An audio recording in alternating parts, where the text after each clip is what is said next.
And let's start without further delay by going to, we have Euronews with us, right? Okay, I see it. In the middle. So please everyone stand up when you ask your questions, get the microphone and go on. Hello, can you... On? Yeah. Can you hear me? Yes. Hello, everybody. My question is addressed to President of the European Commission, Ursula von der Leyen. You have spent the last 3 years building an unprecedented sanctions regime against Russia, really, and you have promised time and time again to make Russia pay for its aggression. But now the United States is asking Europe to leave sanctions as part of a potential peace agreement. In fact, the US is saying that Europe will be invited to the table only when it comes to sanctions relief. Are you willing to do that just because the White House tells you so? And what demands are you going to impose on the Kremlin to do that? And just a quick question for President Zelensky. Do you think Russia deserves any sort of relief after the untold devastation it has brought upon your country? Thank you so much. So what the sanctions questions is concerned, what we see is that the sanctions already have a massive effect on the Russian economy. There are skyrocketing inflation, there is spiraling interest rates, so the effect is visible. Companies are leaving Russia.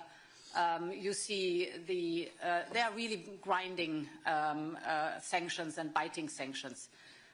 These sanctions are part of our approach that we want peace through strength. And it's very clear that unless Russia demonstrates by facts the true willingness to achieve a lasting and just peace agreement, we will increase punitive sanctions against Russia. So the precondition is first we have to see that there's action on the side of Russia towards a just and lasting peace agreement. Presently, there is no lasting peace agreement, so that it's much too early to speak about anything of potentially maintaining or increasing or lifting sanctions. This discussion can only be led after we've seen concrete steps on the Russian side.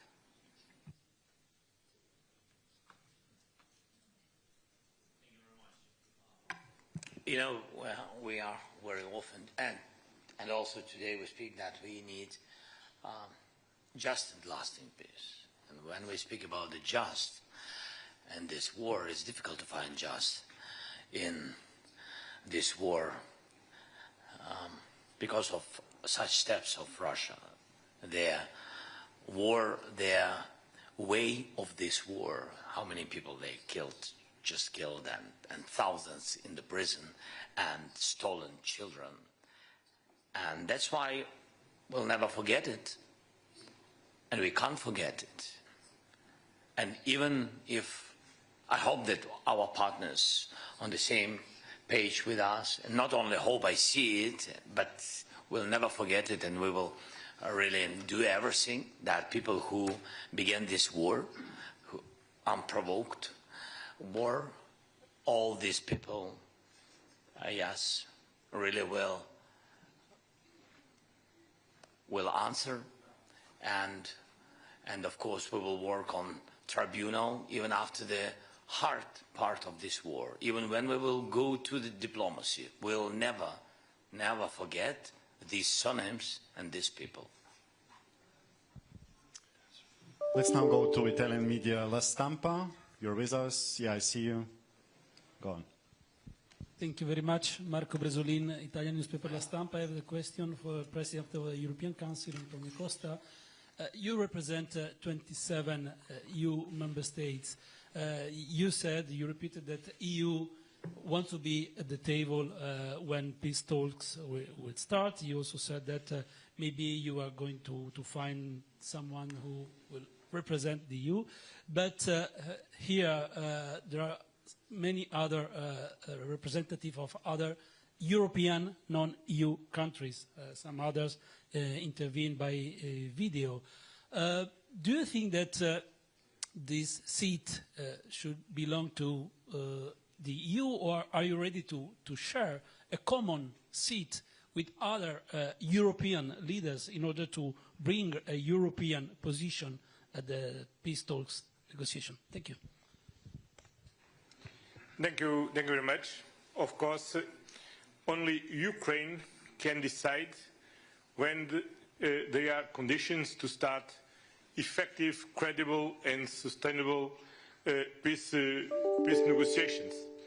All of us welcome the huge efforts from President Trump to push Putin and Russia to negotiation, and I wish that these bilateral talks open the door for a really peace negotiation. But only Ukraine can decide when we have conditions to do this. But this war is not only about Ukraine, it's also about European security. And for this it is essential that Europe, as present in the negotiations and participate in negotiations. Not only the European Union, also our friends like Norway, Iceland, United Kingdom, because all of them are very engaged in the support of Ukraine, and they are very concerned about European security. Then I believe that if we reach to have a joint special envoy representing not only the European Union but also the other European countries, we strengthen our European position, and we will discuss this in the next European Council on the 6th of March that I yesterday invited the leaders to participate.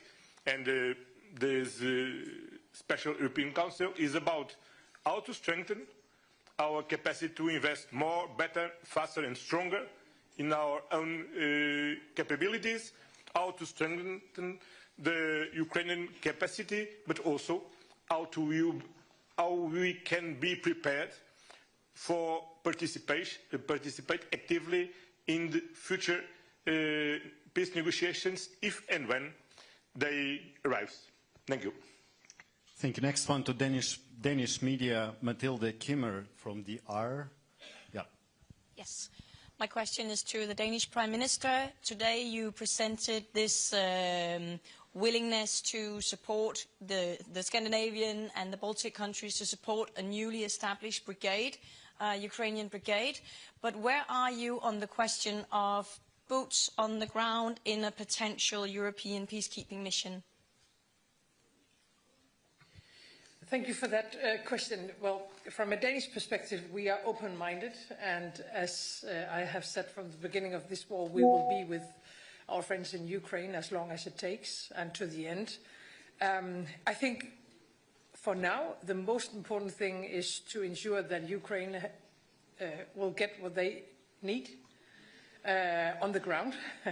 And therefore, I urge everyone to contribute more on donations, weapons, air defense, things we have discussed for several months and years now.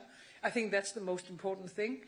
And of course, a lot of questions has to be, answered before we can take a concrete solution when it comes to boots on the ground. And as Antonio Costa just said, this war is about Ukraine and it's also about European security. And therefore, we need to look at the entire eastern flank when it comes to deterrence and defense. But we are open-minded. Thank you. Delphi Media, Herman Kelomis. Delphi, yeah. Hello, Herman Kelomis from Delphi in Estonia. In my country, it is a day with a double meaning. We have our Independence Day. So my question is to President Zelensky and Prime Minister Michal. Should there be an unjust peace in Ukraine? Do you think Estonia's independence could be threatened, and how soon?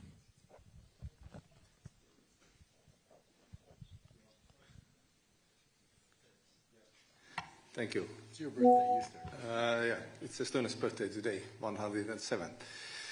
The short answer probably would be that all of EU and NATO are under threat if Russia's and Putin's goals and objectives will not be changed. Longer one probably is that Estonia knows its neighbor well, as everybody does. We have invested in defense for many years, and we will. Our aim is to go to 5% of GDP. Next year it's probably near 4 already. And we know that independence is invaluable. That's why I'm here, not in Estonia celebrating Estonia's birthday, to support Ukraine, because we have the common enemy and common fight. Ukraine is fighting the fight also for Europe and Nordics and Baltics, everybody. So to answer the question, the unjust peace probably would hit everybody, also United States, because Iran, North Korea, everybody would assess that they can do whatever they want. So everybody in this probably are together. And the EU and everybody, just a thought that if you count the men who bear arms in Russia right now, if the war would end right now, there are more than it was before the war. What will they do? Will they become physical education teachers? Probably not. They will find new jobs. So this is a threat all over the world. Before the war, it was called Wagner's, whatever they were called. But right now, it's somewhat different. So to conclude, European Union, NATO, everybody in civilized and democratic world are under the threat until Russia is forced to change its goals. Thank you. Again, my congratulations to you, your country, your people. We are very proud that today you are here in such a special day. Thank you so much, and my congratulations, and God bless. You'll never have a war. And what is very important, I think in risk, answering your question, yes, all the countries which been before 1990, 1991, which been under Russian influence. Yeah, so I think Russia, first of all, wants to have their influence continue and be present on these territories of on these independent countries, which been before, during Soviet period, being the republics of Soviet Union, and of course it's Ukraine and Moldova, and of course Estonia, Litva, Latvia, and of course where their influence was very strong during the 20th centuries, it's Poland, it's Slovak, and other countries. So the most dangerous moment when you have people who has Russian roots, it's not bad. I'm just, how it was with Crimea, I'm just sharing with you our experience. When you have some society, and of course if you are bordering with Russia, you have such society. I mean, it's with other nations, it's the same. So when you have Russian-speaking people, or their roots, or their families which half of Estonian, half Russian, like we had Ukrainian, father Ukrainian, and Russian mother, it can be so. It's our history very long. I mean, you are in risk, because it was with Crimea, it was with the East, with Donbass at the very beginning. They said that they are not occupying our territories, that they defend Russian-speaking people. That's why I think that Estonian people have these risks if we will fall down Ukrainian. I think all such countries who I mentioned, I think have this risk because of Russian policy, because their view of the world, Russian world. Thank you, Mr. President. And we now go to Iceland. Dagny Erlendsdottir from Iceland National Broadcaster. Yes. I have a question for the Prime Minister of Iceland, Kristrún Frostadóttir. Your government has decided to increase funding to help Ukraine. On what projects will that be spent?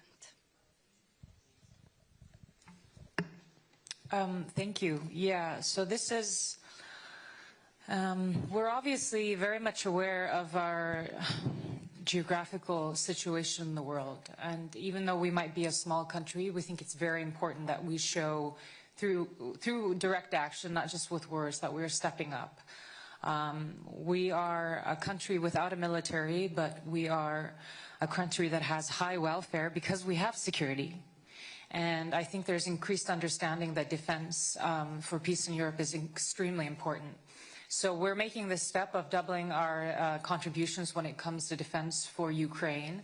And our hope is that we will mostly use these funds to go through the Danish initiative, which we know has been very effective, both financially and for the Ukraine, but also through our demining efforts that we've worked on with Lithuania. So that will be our chief focus. But then we are also obviously supporters through the MB8 of the brigade. We don't have arms or a military, but we will be financially supporting that. So this is an important step for Iceland to take. And like I said before, important to show solidarity with Ukraine. Thank you, Excellency. Let's go now to Canada. Marie-Ève Bédard from Radio Canada. Hi, good afternoon.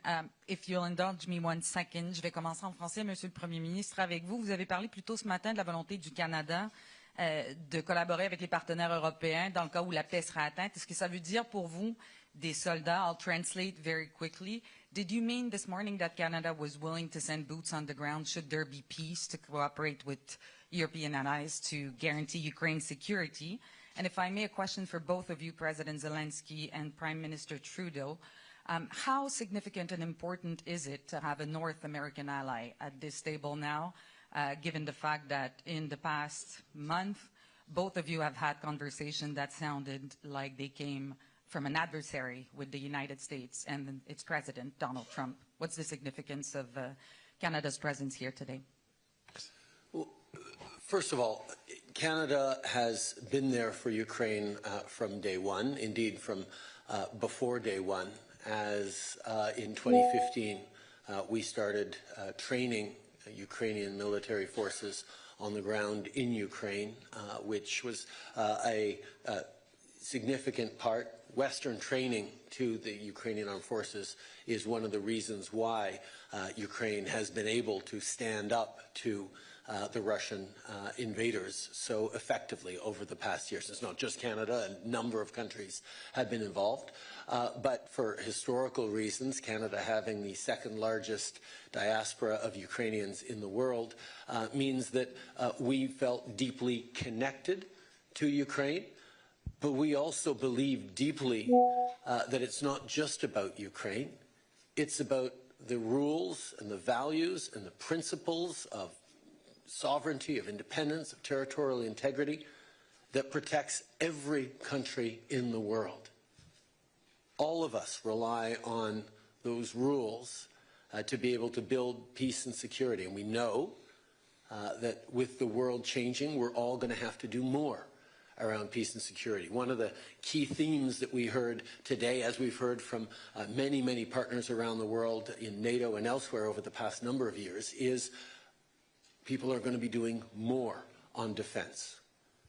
9.5 years ago, when I took office in Canada, the previous government had us down below 1% of defense spending, even though the NATO 2% pledge had been made a year or two before. In the subsequent time, we have more than tripled defense spending on the path to 2030, and we're on our way to 2%. And we know we're going to have to continue to do more and more in an uncertain world, and Canada will be there. As to how we will be there, we will work with our neighbors on it, but everything is on the table because we need to make sure that might no longer makes right in this world. That's what has led to 80 years of incredible stability and prosperity, not just in Europe, but around the world, because of the institutions we built out of the ashes of World War II. And standing up for those institutions is in the best interest of every single one of us. Now, as a collection of different nations, we will have different perspectives from time to time on the best way forward, and those will be worked out in forums like this or at the G7 forum or elsewhere. But we are united in our values. We are united in wanting to see peace and fairness and prosperity for all our citizens, and that's what continues to drive us forward. Le Canada va toujours être là pour l'Ukraine. On est là depuis les débuts. On va continuer de l'être et on regardera comment on peut mieux aider dans les années à venir, parce que défendre l'Ukraine, c'est pas juste défendre l'Ukraine, c'est défendre les principes et les valeurs qui nous protègent tous. Merci à vous. Víctor Guerrero, Televisión Española. Sorry. Mr. President, I'm sorry. Really, with pleasure. That's okay. No, no, he can tell us how much he likes Canada. Because I love Canada. And I really appreciate that we have such relations with you, Justin. And you helped a lot, and a lot of your people helped us at the very beginning of war. We never shared, by the way, that we've been in touch, and really at the very beginning of the war, we didn't have really huge technologies with drones and etc. When we began to produce drones, and even when we bought drones with some partners, they didn't have Canadian high-level optic technologies, and Canada helped us with this, and we spoke a lot of this, and we had this, and we began to help our guys on the front line, on the battlefield, with these drones and etc. It was really first weeks and first months of the first year of war. Then, Justin, absolutely right about training missions. Really, the part of our army was prepared by Canadian officers, instructors. But what is very important, and it was very important again the first year, because they've been well trained. For today, the situation changed. After that, after Canada, we had such missions in Europe, in different countries, and then so the experience of this war gave us new knowledge of the war, and of course today when we trained abroad, we have to come back and train again on the battlefield, because the war is changing. It's technological war. That's why. But we really appreciate for your help and packages, military packages. So thank you so much. And I think that's all, yes? Well, with regards to Donald Trump and having a North American partner here. With Donald Trump? This is, by the way, this is a question to you, to Canada. And I mean, that's well, with Donald Trump. Now we had a conversation. It was very good conversation, G7 conversation with the leading role of Canada. Yes, thank you very much, Justin, for organizing this meeting. Everybody been there, and we spoke about it, and we hope that the United States will continue support, like all the partners. All the partners do it, and we need also not to lose this unity between Europe and United States. Thank you. Thank you. Now we can proceed to Victor, finally, to you. Where is the Spanish media? Yes. Hola. This is a question for Pedro Sánchez, Spanish Prime Minister, and also for President Zelensky. First in Spanish, then I will translate in English. Señor Presidente, usted esta mañana decía que España va a apoyar a Ucrania el tiempo que haga falta y con mayor determinación. España, su gobierno, está valorando o podría valorar enviar soldados dentro de una fuerza de paz o en otro formato. Prime Minister, you said this morning that Spain would be supporting Ukraine as long as it takes and with more determination. Is the Spanish government considering or could consider it to send Spanish soldiers as a peacekeeping force in Ukraine? And for President Zelensky, are you asking your partners here present for soldiers for a peacekeeping force as a peace guarantee for the future? And how many soldiers do you think would be right for this work? Thank you. Well, thank you, Victor, for your question. I would say, because this is not the first time that I have to answer to this question, and I guess all the rest of colleagues, but I would say that first things first, and step by step. No, I think that now we're focused on what we are, which is to open a genuine peace negotiations talks. And for that is crucial, I would say critical, that Ukraine and of course Europe are implicated in the negotiation process. Second, I think it's critical for all of us to provide the security guarantees to Ukraine in order to reach that common goal that we have, which is to have a last and just peace for Ukraine and for Europe. So you know, I think these are now the questions that we have to answer, and we welcome, of course, this window of opportunity that now we have in order to speak about peace. But as I said before, I think it's important that to have the European Union and, of course, Ukraine implicated in these very important talks. And as I said during this morning, of course, you know, in 2024, Spain signed a very important bilateral security agreement with Ukraine that will last for the next 10 years. Last year, we provide 1 billion euros in order to provide military capabilities to Ukraine. This is something that we are going to repeat in the year 2025, and of course, we are we stand with Ukraine and of course with President Zelensky. Thank you so much. We're very thankful to you, Pedro, your country, your team, and your people. We had, I think, the most difficult moments, 3 winters, blackouts, and etc. Now we're sitting in the middle of the winter. We have light, we have connection, we have internet, we have possibility to speak, and our people have electricity, and we see each other. That's good, very good.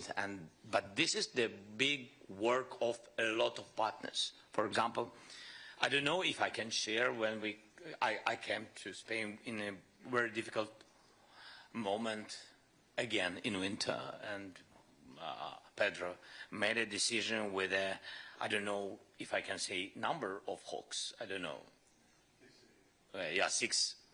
It was decision I needed very much because we knew that they will attack very specific infrastructure of energy, and we needed very much 10 very quickly. I had to find very quickly 10 systems and through the world, and immediately Pedro gave me 6 hawks, and it helped.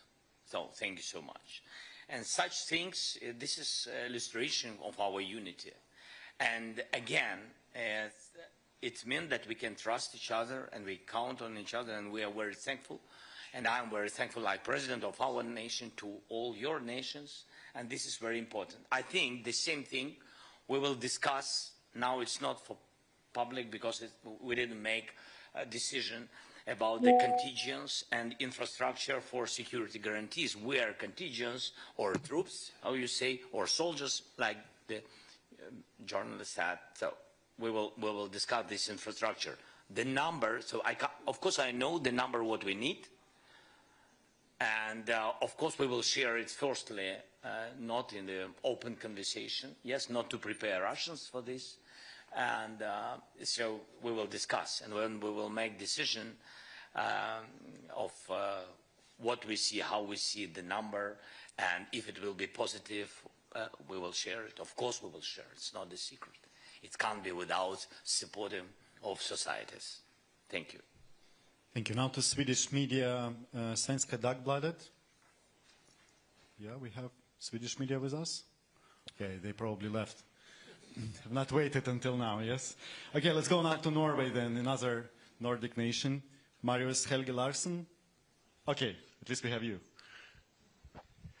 Hi. I'm Marius Larsen from the Norwegian news agency NTB. I have a question for President Zelensky or anyone else who would like to answer it. You have now been through... Can you ask Sweden, please, because they don't have journalists. President Zelensky, Sweden, and anyone else. Okay? Sweden, Zelensky, or anyone else. Or my Prime Minister, who hasn't gotten any questions yet. So, but it goes to you first, President Zelensky. You have been through 3 terrible years of war. What are your hopes for Ukraine and the Ukrainian people for the next 3 years to come?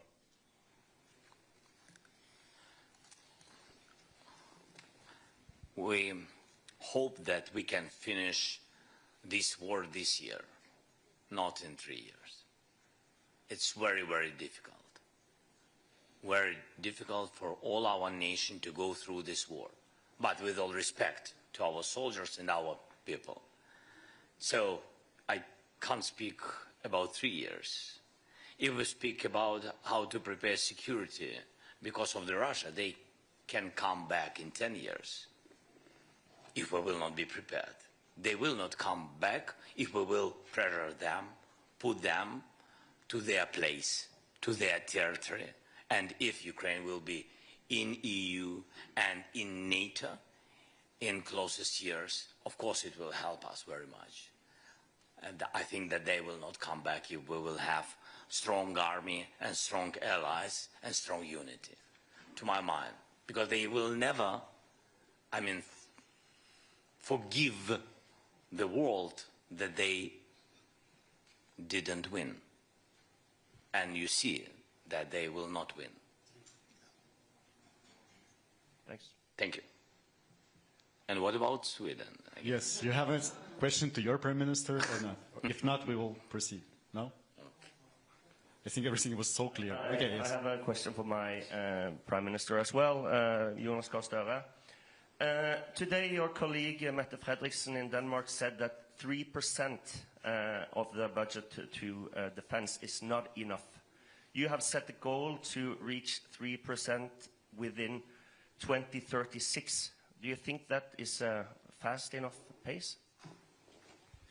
Well, I think we have made that significant shift of lifting us far above 2%. First, we were among countries that did not have a plan. Then we had a plan. Then we moved beyond. We are now about 2.5, and we may reach 3% before 2036, by the way. I think we may need to invest more in defense, and I think that debate should be on figures, but also on quality and capabilities. Because if we get lost in figures, we will have 32 allies with silos and percentages. What we need to do now is to deliver on what we have agreed at NATO, in Vilnius and in Washington, about regional plans. So we work now with Sweden and Finland in the north of the Nordic region to make sense of our capabilities in defending the Nordic part of the Nordic region. And we debate with our Danish friends and our German friends and our British friends that around the North Sea we should also have investment in the best capabilities. That may also lift percentage, but I would really like to see the output as the most important. Thanks. Thank you. Let's go now to Finnish media. We have with us Jonas Imonen from Ilta Sanomat, right? Yeah. Yes, thank you very much. Jonas Imonen from Ilta Sanomat, Finland. Question for President Stubb and Mr. Zelensky. Mr. Stubb, you said earlier today that there are now mixed messages and signals coming from the US in support of Ukraine and also defense of Europe as a whole. Mr. Stubb, what do you think that's going to be Finnish role and responsibility for future for European defense? And Mr. Zelensky, do you think or believe that Europe will and should be able to replace US support if needed? Sure.